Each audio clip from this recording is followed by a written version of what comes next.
بسم اللہ الرحمن الرحیم۔ معزز سامعین، السلام علیکم ورحمۃ اللہ وبرکاتہ۔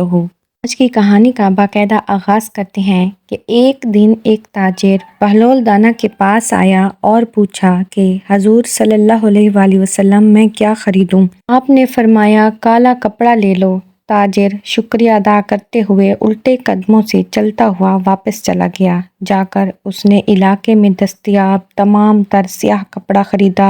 کچھ دنوں بعد شہر کا بہت بڑے آدمی کا انتقال ہو گیا اور وہ تمام کپڑا جو تھا وہ تمام شہر کے لوگوں نے اسے خریدا۔ اس نے منہ مانگے داموں فروخت کیا اور تاجر نے اتنا نفع کمایا جتنا ساری زندگی نہ کمایا تھا اور بہت ہی امیر کبیر ہو گیا۔ کچھ عرصے بعد وہ گھوڑے پر سوار کہیں سے گزر رہا تھا تو جناب بہلول وہاں تشریف رکھے ہوئے تھے۔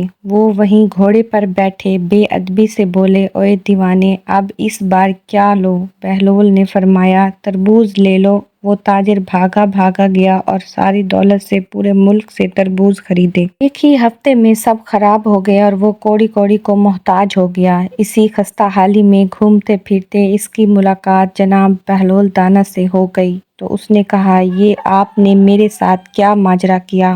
اب بہلول دانا نے فرمایا، میں نے نہیں بلکہ تیرے لہجے اور الفاظ نے سب آپ کے ساتھ کیا۔ جب پہلی بار تو نے ادب سے پوچھا تو مالا مال ہو گیا اور جب تم نے گستاخی کی تو کنگال ہو گئے۔